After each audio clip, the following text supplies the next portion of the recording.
Welcome to Marvel Champions Podcast, a podcast about Marvel Champions, the card game. I'm your host, Scott, and with me, as always, my co-host, Ryan. Now, I have read a book to my kids, and this book has a guy who is a struggling magician, and he has to talk to a bear, and he pulls a bear out of a hat, and it's this whole story. But in the end, he learns some magic. I was wondering where you were going with that intro. It was a stretch here for the magic part. Okay. All right, well, this is magic with a K. Oh, that's right. Old English spelling. Yes. Is that Old English spelling? I don't know. I don't know. I thought you were the one with an education. Oh, no. My education's not in reading, so. Or storytelling. Or storytelling, apparently. All right, Ryan. Magik, one of the heroes that comes in the Age of Apocalypse campaign box. That's Is right. she the mystic hero that we've been waiting for? The X-Men mystic? The X-Men mystic, sure. But, I mean, it's a difficult ladder to climb, I guess, once you have, like, Doctor Strange, the ultimate mystic. He sets a pretty high bar. So, does Magik kind of rise to that mystic title? Find out on this episode of Marvel Champions. Previously on Marvel Champions Podcast. Alright, man. Well, do you want the alter ego or do you want the hero? I will take the hero, because since I played her through the campaign, why don't you take the alter ego? Alright, cool. So, Ilyana Rasputin, she's pretty basic, I guess, with the 3 recovery. She's got 10 health, which is nice. Her interrupt is interesting, because you change form, and then you get this ability, which is just choose a spell in your discard and put it on top of your deck. And I think it works really good. She has several spells in her deck, and it allows you to just tutor, get what you need on top, because she has some special abilities when it comes to the top of the deck. So it really is it's a powerful ability for her deck setup. Yeah, to me it's like twofold, because you either get the spell that you need the resource icon to be a specific for her upgrades, or you want to play a certain one to get a discount with her hero side ability. Yep, for sure. So it really made her easier to set up what you need when you needed it. Mm-hmm. So that was kind of nice. Yeah. I like alter ego abilities that are very specific to the hero, because there's some alter ego abilities that's very generic, let's say.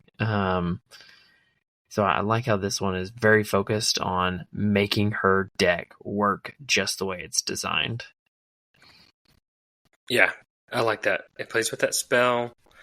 It's her cards are, her event cards are spells. She comes with a couple of basic spells. There's a few aspect spells, so you're not stuck to just her cards, which is nice. Mm-hmm. So I do like that. Yeah, it opens up for some deck building opportunities. Yep. She is a mystic and mutant on this side. M&M. Little side note, as we were playtesting her in preparation for the campaign, I tried to play a Moira McTaggart, and it doesn't work that well, because I would interrupt, put the card I wanted to do like we talked about. Yes. And it's like, I want a physical resource on top, and then I would draw it, and I was like, that combo doesn't work great with her. So yeah, it was a lesson learned for me on that one. I mean, it's always good to draw cards, so you can just put a spell on there and draw it. But yeah, if you're banking on having a certain type of resource on top, that combo does Or not work as well. you wanted to play that card at a discounted rate. Or discount rate, yeah. So, this leads right into her hero. She's Magik. 1 thwart, 2 attack, 2 defense, Mystic X-Men. It says, play with the top card of your deck face up. Once per phase, you may play the top card of your deck as if it was in your hand, reducing its cost by 1. There are no snowflakes in Limbo, Ryan. I don't know if you knew that. That's printed on the brochure for Limbo. 0 Is that what it says? Yeah. That's funny. Yeah, that is her flavor text. All right, Ryan. Magik. Stat-wise, I thought she was all right. The thwart I felt for her was a little lacking. I felt like her event card, which we'll get to, made up for it slightly. Mm-hmm. And then I didn't defend too much, but it was good. A 2 defense is always great. 2 attack base is always great. Yeah. I think when it comes to her stats, I think not to jump ahead, but she's got 3 upgrades. Each upgrade has the potential to boost those stats. And I feel like they kind of looked at thwart, attack, and defense and was like, well, let's just lower thwart. And that was it. They just had to choose one and they rolled the dice kind of thing. Because maybe defense makes sense to stay 2, but I think you probably could have done 1 attack or 1 thwart, and it still kind of would have been the same in ways. Yeah, and I feel like that's a common theme you see with a lot of heroes where they are manipulating or modifying their base stats. They'll usually push one of those down. Yeah. Though, not to, again, jump ahead, but there is another card we're going to talk about that does make her 2 attack more beneficial than, say, 2 thwart as the base stat and a 1 attack. Yeah, that's going to be one of my hot takes, but we're not going to get there yet. Oh, don't want to touch the stove yet. Now, I think the focus on her is going to be her ability. You get to play with the top card face up. Oh, yeah. We've not seen anything like that before. There's been a few characters where you can kind of peek and look, but just straight up playing with it face up. It's a new concept. And then getting to play one as if it was in your hand at a reduction of 1. It's pretty nice. That ability is a mystic level ability. It's pretty crazy. Yeah. She's got a couple cards that helps manipulate that, which I like. So, playing her kind of felt like you had to use that ability at the right time and not like use it too early, or almost wait too long and then not have enough of a resource or something. Yeah, her whole deck, is centered around this ability and the timing of it. And it's a very, you got to be patient with how you play her and very meticulous of like, I need to do this first, which will cause this, and then I can do that, and then carry the 2 over and the square root of it. Like, you're doing all these different things to really just come out on top. Yeah, she's very order of operations heavy. Mm-hmm. And then there's a couple turns where you're like, oh, I should have done this first and then this, and then I would have been, awesome. But yeah, you don't. You can definitely do like look back and be like, well, if I would have done this first, I could have done this extra thwart, and then I could have done that. And I did ask for a few mulligans as we played. Yeah. Yeah. Mulligan here, real quick, Ryan. You didn't see that. Yeah. I knew what you meant. Yeah. I meant to do it that way. Yeah. Right. Just the card fell out of my hand. That's right. Yeah, that's right. I meant to do this first. Yeah. All right. Do we want to jump into? You had alluded to some of her upgrades. Sure. Let's go to some upgrades. let's see, the one I like the most, I guess they're all very similar. The one I think is very beneficial is the Mystical Armor. It's a 1 cost upgrade, and it gives her Retaliate 1. And then, of course, if there's a Lightning or Wild on the top of her deck, she gets +1 defense. That's I think the Retaliate 1 is very strong. And I've said this from the beginning. Every time I see like a character gain Retaliate, I just think of Black Panther and be like, why is his ability just Retaliate 1? It should be more. Yeah. Yeah, sad moment. So what did you think about all of these upgrades? They have a passive, and then they have the if this resource get +1, whatever the stat is. What do you think about that concept? I like the variety of stat boosts. So if you have a wild on top, great. You've now turned Magik into a 2/3/3. Really powerful. But if not, you're still boosting something and that lends to that manipulating that top card of the deck to get what you want. But really, I think the big advantages is the ability that comes with it. So, like I mentioned, Retaliate 1, Soul Sword gets Piercing, and then Magic's Crown gets Steady. And I think all three of those are pretty strong passive abilities. Those are some pretty mystic traits, having all of those out. Mm-hmm. Yeah. It's pretty big. Yeah, I found the value of the cards more with the passive abilities than the actual stat boosts, though they were beneficial. Yeah, so here's my take on all of them as a whole. They were consistently inconsistent. Okay, that made sense. So instead of being inconsistently consistent, they were consistently inconsistent. I just felt like I had the right card 60% of the time. I tried to stack my deck with a little more wild resources to try and mitigate some of that. Mm-hmm. But I really had to focus and play my cards right to get what I needed when I needed them. Because it never failed. It's like, oh, I'm going to do this. Oh, wait, I got the wrong card. Yeah. Icon type on the top card. Ugh. Yeah. Which I think helps kind of balance out her power level, where you can, in many cases, it's luck. You might just not have the right resource to maximize what you need to do.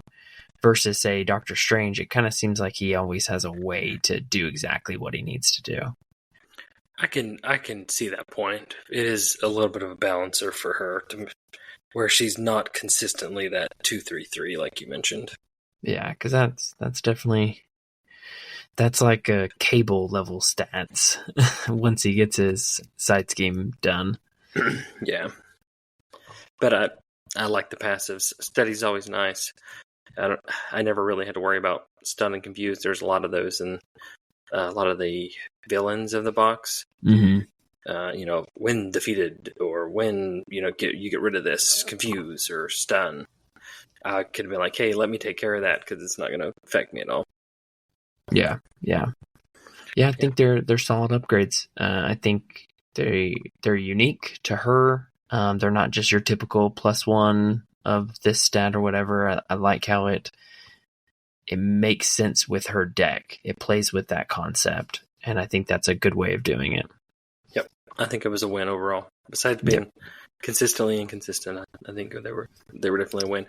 And I think the thing we didn't talk about is the costs are really low. Yes, she has a low for cost defense, curve. 1 for the attack, and 2 for the crown. Yeah, and I mean, you pair that with her ability, it's on the top of your deck, boom, it's out for free. Yep. So, yes. Well, since we're talking about cost, let's swing over to her most expensive card. Do you have any thoughts on Colossus? Big brother. He was a signature ally that I found really beneficial to play. And I loved having turns to where I could put him on the top of my deck. And at the start of the villain phase. And then be like, oh, check this out. Because her ability is once per phase, not just once per round. So I could play him as if he was in my hand with his interrupt. Mm-hmm. It says, when an enemy attacks you, play Colossus from your hand, paying his resource cost, and declare him the defender without exhausting him, and he comes in with toughness. So, Very powerful. 2 cost, he's a defender, he's got his tough, and he's not exhausted going into the next round. That's pretty powerful. And he's a 2/2/3. Yeah. He's very solid. I like how it plays on his like big brother protecting kind of thing, jumping in front of an attack.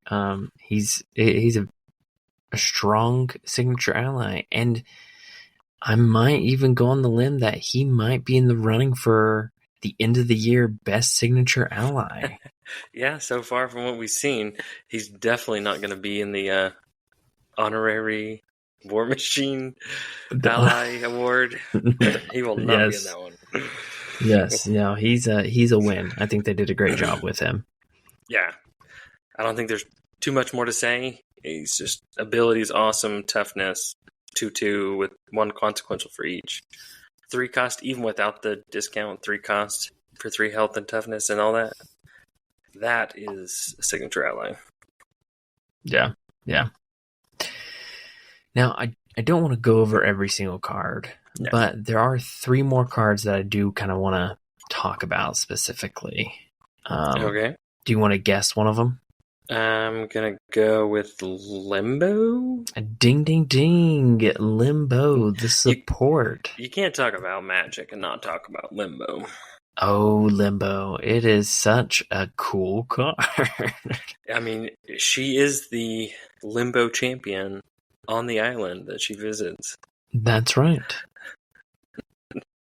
How low can you go, Ryan? That's, there you go. She's reigning state champ for the last 2 years.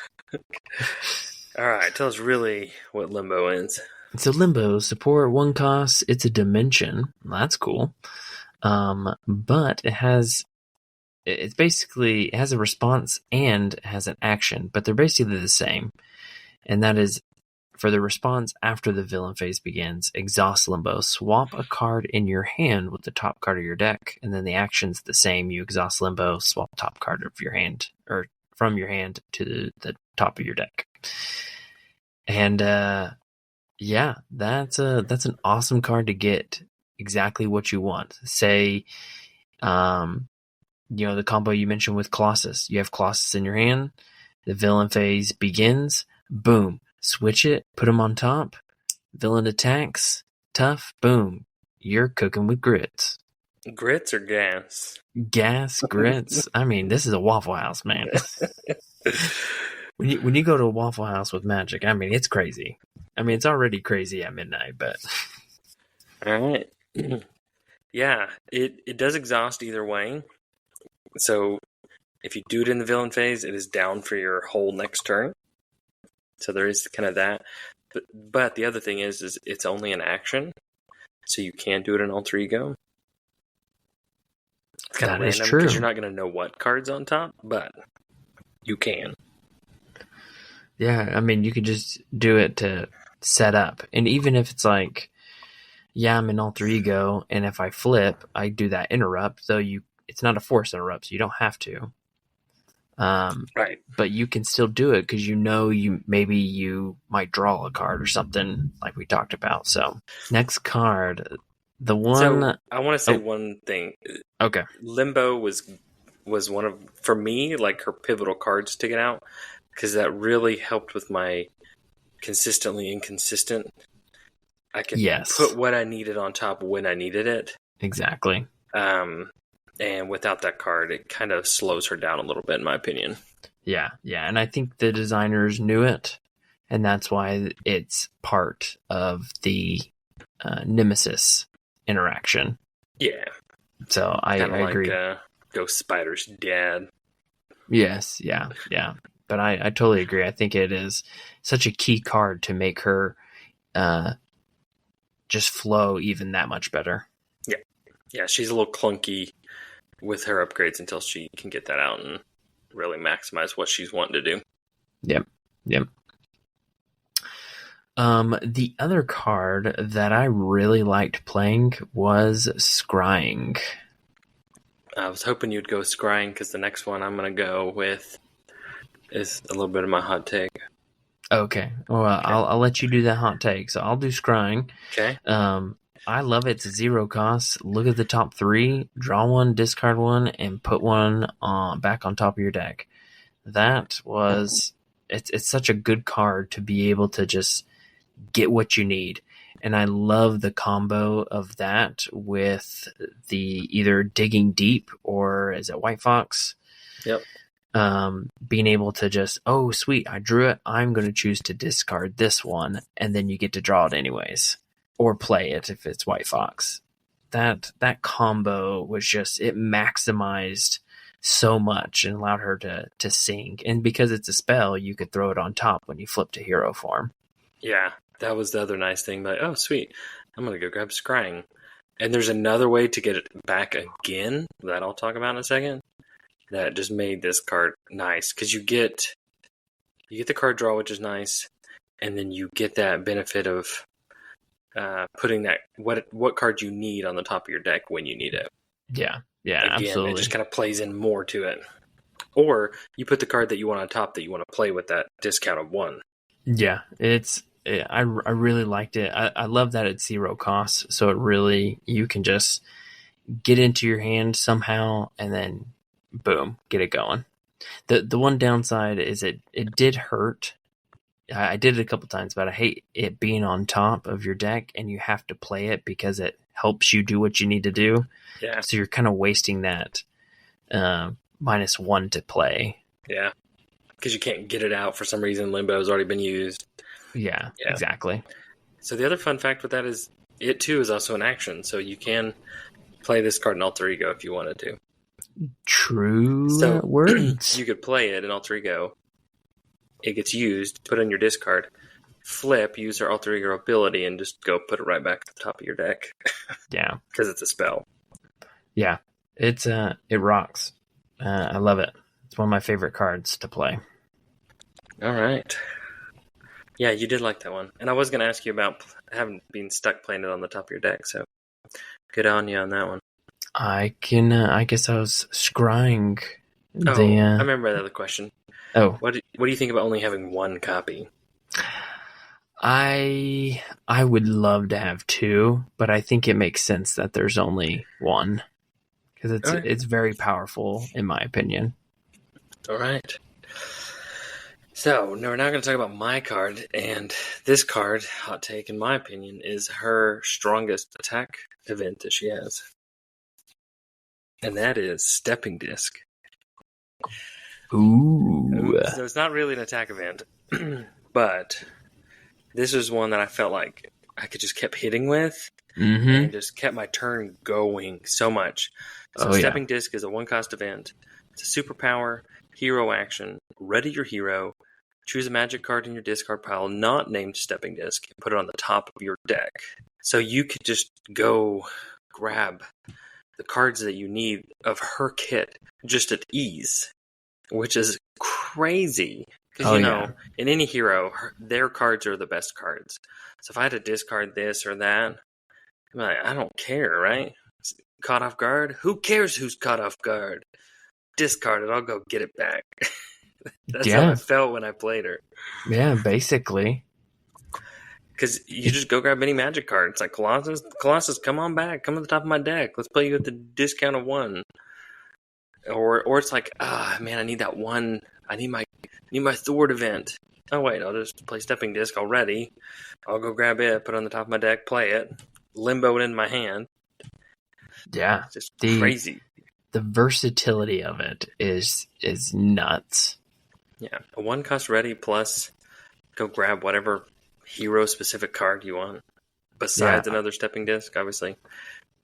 So insane. I often would do Stepping Disc and get Scrying, and then just play Scrying again. and then draw more cards and hopefully just kind of do more shenanigans. Yeah, I had a few turns where I was able to play more than one stepping disc, and those were some of my most like memorable turns for me. And I was just like, attack, cut you down, Yeah. attack, cut you down. Yeah. Now here's my maybe hot take question. No, it's not. It's not really. But if it didn't have the ready your hero portion of it, do you think it'd still be a worthwhile card? Not really. If it didn't have the ready, it would need to be like a 0 cost. Okay.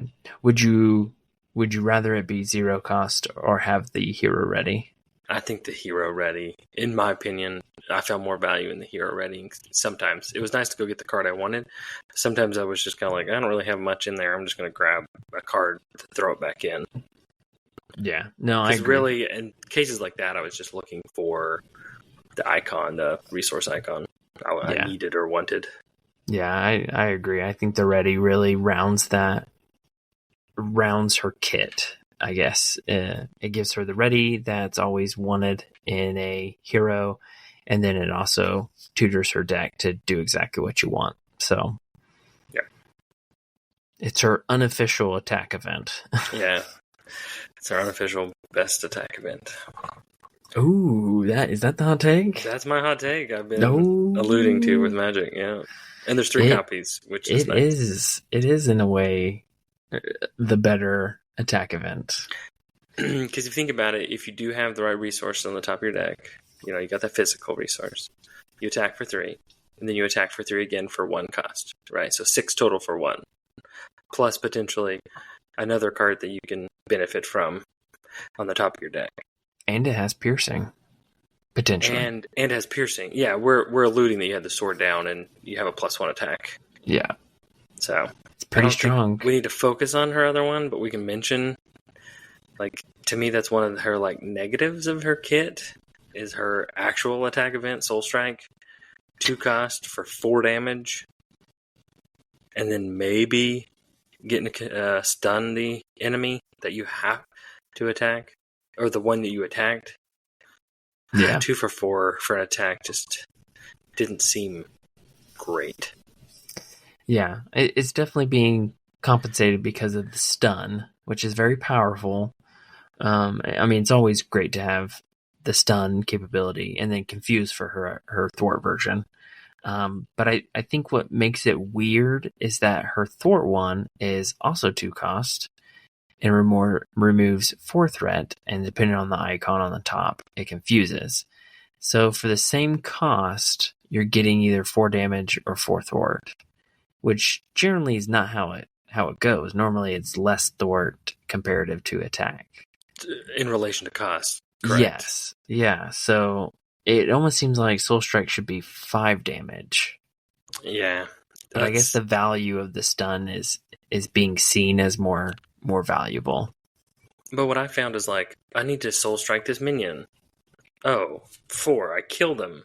And the stun is a mute point at that point. It becomes a mute, yeah. It's like, woohoo! Where at least with her thwart event, Exorcism, I can always push it over to the villain, the confuse. Yes, yeah. Well, I mean, it says confuse the villain. Yeah. So you have to do the villain. You're not like attack. You can't confuse a side scheme or a main scheme. Correct. Yeah, I mean, you can confuse another enemy, like a minion, but why would you want to do that? But yeah, that doesn't. There's not a whole lot of value in that. It has.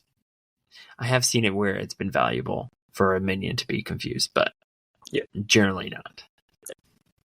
So, yeah, I think Exorcism's a good card.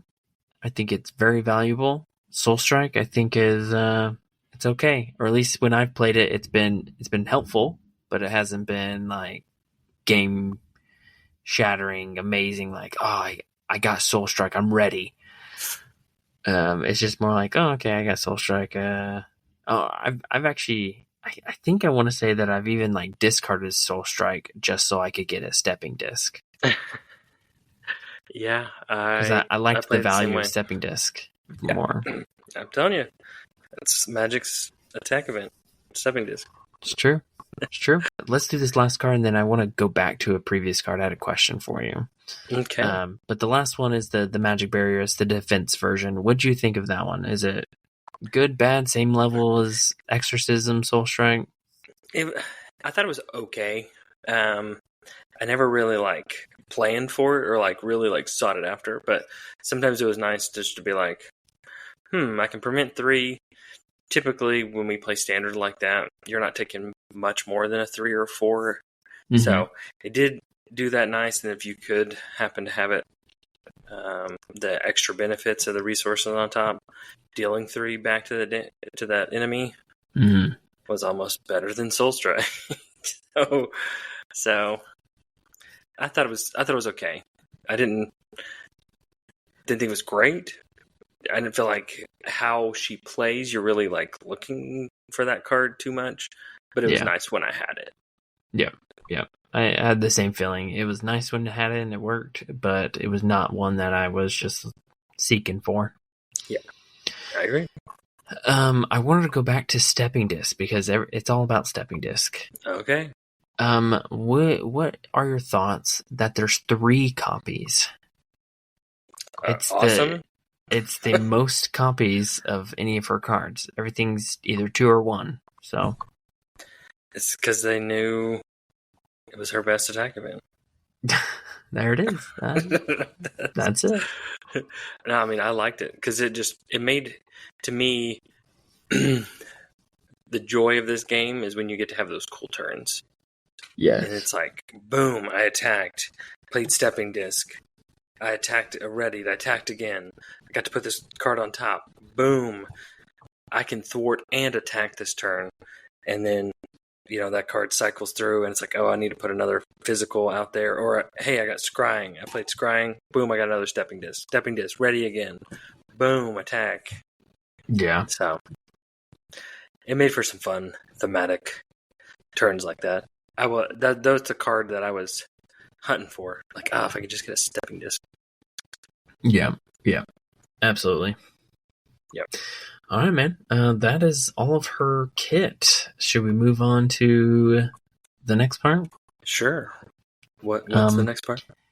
The next part is Aspect. Now, if I had to be honest, I have not played her with the Aspect cards she comes with. I've not played her in Aggression. So I really don't have anything to say about her Aggression cards. Though the ones that I'm still very curious about is Blood Rage and Test the Defense. So we'll have to have the listeners tell us if those are good. All right. Blood Rage, I don't like it a lot. I don't like taking damage if I don't have to. Yes, I should say I don't want to play this with her. I want to play it with someone that is okay with taking damage. Yeah. Now, I will say that she does come with a huge aggression attack event, full body charge, that I have played with Bishop, which was awesome. Oh, that's right, because you have all the resources. Yeah. It too has some extra benefits if you're half health, but, I don't live life on the wild side, so that's I try true. to keep my health up. Yeah, I'm very curious about Test the Defense. I kind of want to play this with a Miss Marvel aggression deck because she can play an attack event and pull it back. Oh, yeah. Being able to really stack up those counters quickly. That's true. Somebody who can play low cost, large quantity of attack events. Yeah. So I'm curious how that would play out with, say, Miss Marvel. So I'm excited to try that out. So one thing, I guess coming down to, they're not aspect card, but it's a basic card that she comes with that is pretty awesome, that I think will benefit other mystics, is Basic Spell.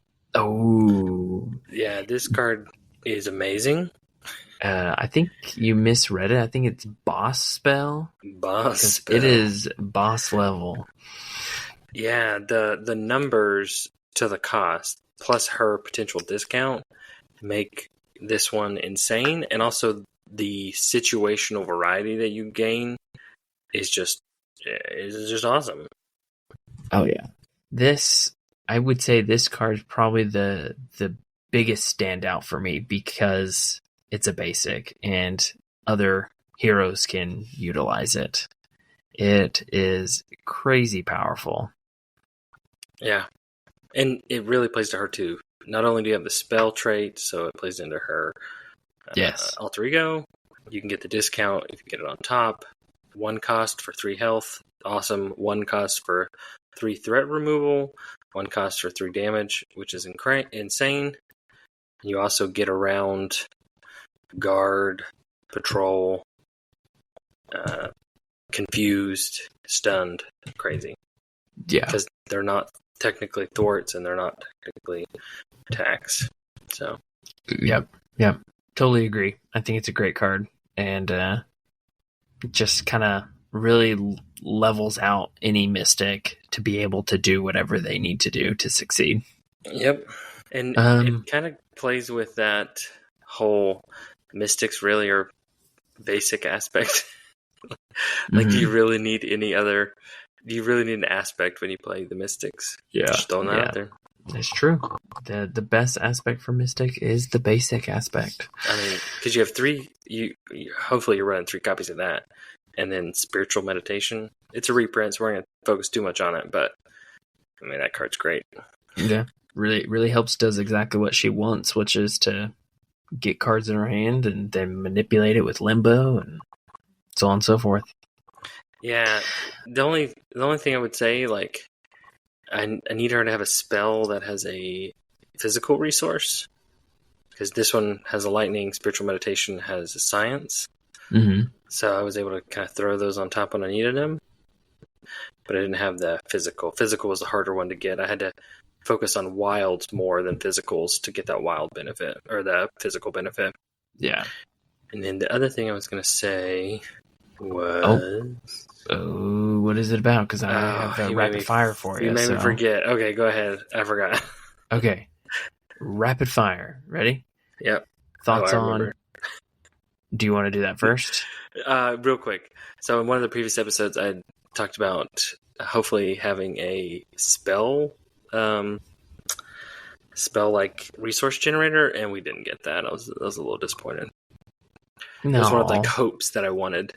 I guess you kind of got that with her like -1 resource cost in a way. Gotcha. We didn't get a card that made it happen. Sorry. Okay, rapid fire me, right? Rapid fire. Thoughts on triage? Triage was nice. I played a protection build through the whole campaign. Was very ally centric, and she stayed in. And it was just kind of nice to like throw her out and be like, "Hey, you need to heal? Here's 2 free health," and then she could do 1 of something and then die. Yeah, that sounds about right. I agree. Blood Gem. Blood Gem was never played as a card. It was used as a wild resource icon. All right. I don't find, like I said previously, the taking health to generate 1 resource, I don't find the value in that. Yeah, I'm not a big fan of it either. When there's other ways, like a helicarrier or something, that I can, in essence, get a similar... I know the wild's the whole thing, but she doesn't really have many that are... When you play a card, if you played with a certain resource or a requirement, she doesn't do those. It's all about what's printed for her. Okay. Fair enough. All right, last one. Stepford Cuckoos. They are cuckoo for Cocoa Puffs. I dropped this card. I did not play this card.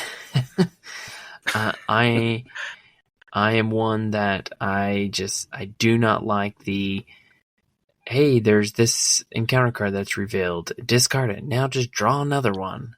Yeah. I want to stop it. Just stop it. And for 3 costs, I want it to be gone. I don't want to draw another one. That was going to be my thing, is if it was costing 3 or 4, I don't want it to draw another one.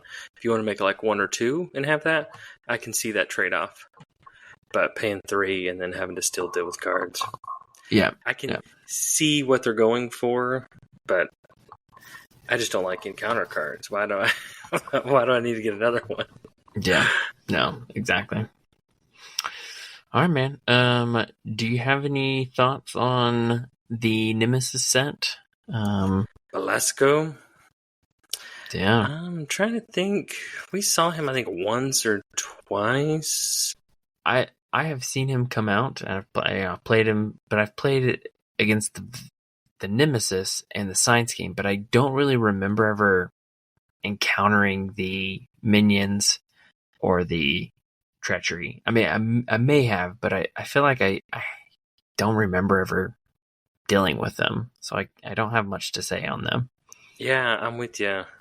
When they came out, they didn't really... I mean, he has a set 3 schemes. I felt like we were able to kill Velasco pretty quick and get rid of it. Yeah. And you said, it goes and fetches Limbo and puts it down there. But then you get to go put it out, so it does have that George Stacy kind of... If you didn't already have it out, it's kind of to your benefit. Yes, I was going to say, in a way, it can help you. It can hurt you, but it definitely, in some ways, can help you. So I would expect it to have, like, once you defeat it, Limbo just gets discarded. But the fact that it goes back into your control is pretty crazy. That was one thing that I don't think I mentioned, but with a lot of those Mystic cards and discarding or drawing and discarding and drawing a bunch, she does kind of go through her deck kind of fast. Mm-hmm. So that was one aspect that I was having to play a few extra encounter cards due to how fast she kind of goes through her deck. Yeah, she does go a little faster. She can mitigate that a little bit with some of her, like, pulling cards back. Yeah, putting cards from discard back on top. But I feel like she does tend to run out a little quicker than others. And it helps when you've got Master of the Mystic cards. Is that what it's called? No, Sorcerer Supreme. Sorcerer Supreme, where you're even higher hand size, which is, always nice with the Mystic. Yeah. So, well, cool. Yeah, that's all I've got. Final thoughts on Magik. Am I going first? I'm going to go first. I feel like you've been going first a lot in episodes, and I just am kind of like the, what he said kind of guy, so. Okay, so now you want me to be the, yeah! So, I really liked Magik. That's the nice thing about the box. They come with 2 heroes. We play with the 2 heroes. I'm the one who always buys it, so I can pick who I want to play. True that. I wanted Magik. She's a lot of fun. She can have some really awesome turns. I don't feel like she was super powerful. I did feel like Thwart on occasion was one of her lacking points. Okay. Which kind of knocks her down a little bit in my personal random ranking list that everyone creates. The consistently inconsistent pulls her down a little bit for me too, but I think she makes up for some of that. So I'm not going to fault her too much for that. All of the things that we talked about, where she can go grab the cards she wants, Stepping Disc is amazing, Scrying is amazing, all of those passives you get with the upgrades, awesome signature ally. I feel like she's really strong. I'd probably put her at like an A-. An A-. Yeah. A-, somewhere in there. A tier for sure. I don't feel like she's S. You gotta have a Mystic at least in an A, right? Great hero, fun to play, but I feel like she does have a few weaknesses that doesn't make her like this OP, crazy X-Men Mystic person. So there are, 3 Mystics now? 4. Everybody always forgets 4. about the forgettable Adam Warlock. At least I always forget about Adam. Okay, so do you think she's the weakest of the Mystics? Where would you rank her out of the 4? Out of the 4, I would probably put her... It depends on what you're, like, going for. Like, if you're talking, like, straight, just able to win and do, she's probably third. Well, I don't know. I think she could battle it out with Scarlet Witch for second place.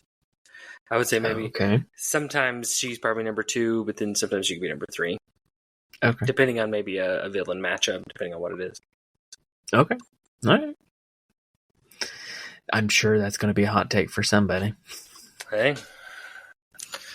Catch me in limbo. How about that? Oh, okay. Here we go. Oh, no. Calm down now. Calm down. Whoa, no fighting. Fighting words here. Oh, goodness. I did mention the Waffle House earlier. Yeah, that's right. Someone's going to get in a fight at a Waffle House. That Waffle House in Limbo. It's open 24/7. All right, man. Are you ready for this? Yeah, let's hear it. I'm gonna have some controversy at the end. Okay. I basically agree with everything you said. I think she's very fun to play. I think she's really not that complicated, but her turns can be very complicated depending on what you got going on. But she's I don't think she has any cards that are amiss that I can't play because it's not that great. All the cards have a purpose. Even the probably her least liked card for us, Soul Strike. Yeah. It still has its place. But she can do just about everything. She's steady, she's piercing, she's retaliate, she can manipulate the deck, she can have Colossus, who's a beast, ready, drawing cards, stun, confuse, preventing damage. I mean, she's got so much versatility that I do agree that when you play her, she doesn't have like punchy single moments, like say like a Spider-Man playing a web kick, 8 damage, boom. But she ends up doing more damage over that period of time of a turn. Like, I'm going to attack here for 2. Then later on, I'll do a stepping disc and flip around. Now I have already Soul Sword going. So now I attack again. Now I've got another 3 on that. So now I'm at 5. And then I'm going to do something else and do more damage. Like, but I'm also going to do a thwart in there. She can just do so much in a turn that it makes it a lot stronger. It's not single punches, but it's a lot of punches, almost like a Quicksilver. It's like a mystic, like ballet of actions and arm twirly things, you know. Where you got your Doctor Strange who can just play one of his cards and he does like a huge thing, versus her where you're doing stepping disc, then scrying, then attack, and then basic spell.